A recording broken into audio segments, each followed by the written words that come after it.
In Tunisia, 3 constables were killed when a crowd stormed police headquarters at Mokneen in a burst of nationalist agitation. Order restored, police carried out a vigorous search for terrorists. The trouble seems linked with the spread of nationalist feeling throughout North Africa. Once again, fanatics intervene and make matters worse.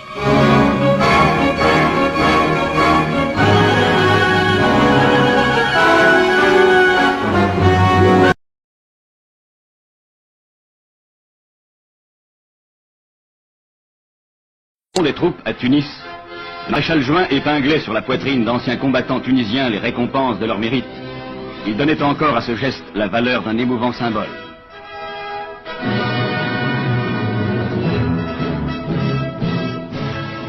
Et quand devant lui défilaient, retrouvant pour une heure leur formation et leur pas militaire, ceux qui avaient été les compagnons des morts de Gamart, ceux qui gardaient dans leur mémoire le souvenir des camarades de rang disparus, qui conservaient peut-être dans leur chair la marque de leur sacrifice, le maréchal Juin pouvait reconnaître dans cette marche grandiose le sens d'une camaraderie forgée dans la sueur et le sang des batailles, et que rien depuis ne pouvait altérer.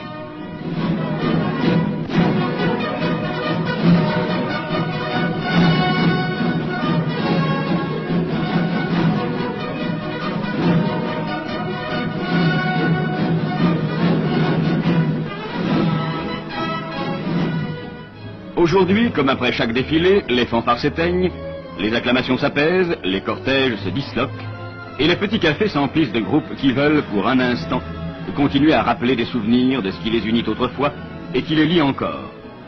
Regardons-les. Ils ont été soldats, certains ont combattu, tous ont servi. Ils sont revenus, leur temps d'engagement terminé. Mais qu'ont-ils retrouvé après ces années passées sous l'uniforme? Qu'a-t-on fait pour les reclasser dans la vie? Les a-t-on vraiment, comme trop souvent on l'a murmuré, laissés sans ressources, sans métier, sans avenir, avec leurs souvenirs à évoquer et leurs médailles inutiles? Celui-ci, il a passé 15 ans sous l'uniforme. Il a fait campagne. On le retrouve douanier sur le port, assuré d'une fonction dont il reçoit chaque mois les émoluments, faisant un métier qui assure la vie de sa famille.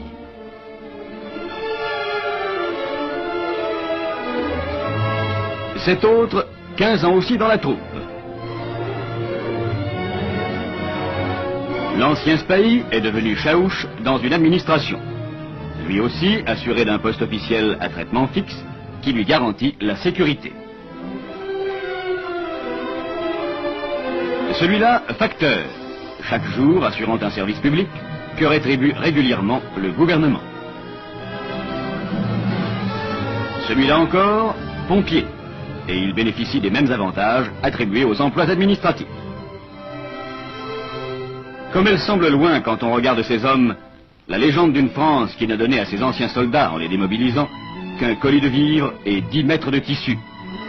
Au contraire, chaque administration ne garde-t-elle pas pour eux certaines catégories d'utilisation? Ne leur assure-t-elle pas une certaine quantité d'emplois réservés?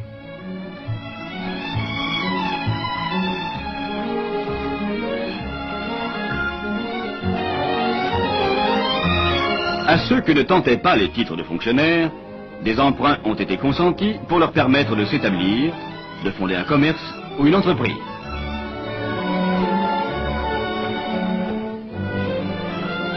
Aux uns encore, des licences de débit de tabac ont été distribuées en récompense de leurs années de service. Aux autres, on a permis d'ouvrir des cafés. Et à l'aide de ces emprunts, combien ont pu tenir boutique ou magasin, s'installer dans un métier de leur choix? Celui-ci a aujourd'hui son salon de coiffure. Celui-là, son étal de boucher. Cet autre, son atelier d'artisan électricien.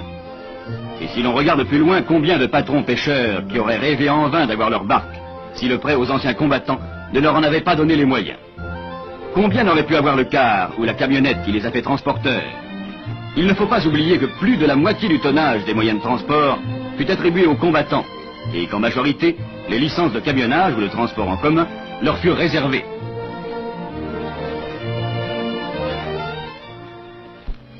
Mais s'il était assez facile d'aménager ce reclassement dans les centres urbains, le problème se montrait plus difficile dans les campagnes. L'administration réserva aux anciens combattants le lotissement de toutes les terres domaniales disponibles. On continua cet effort par la distribution de terres italiennes, devenues propriétés françaises, et l'on acquit dans le même but pour 500 millions de nouveaux domaines.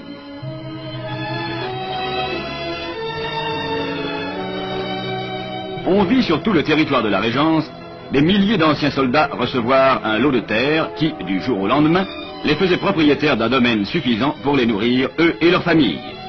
Une nouvelle classe naissait dans la paysannerie tunisienne. Celui qui n'aurait été qu'un journalier employé sur le sol d'autrui était appelé à faire valoir son propre champ.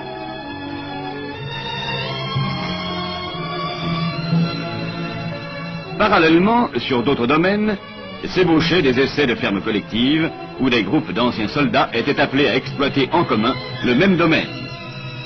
Et des coopératives de culture ont uni les nouveaux tenants du sol pour leur permettre de disposer d'un matériel agricole moderne, promesse d'une prospérité plus large et plus assurée.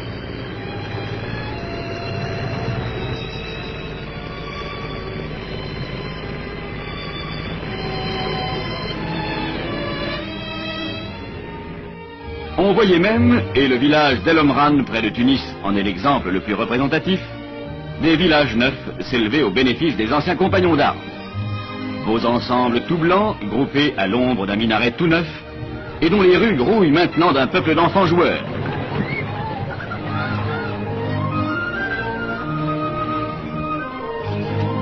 Qui disait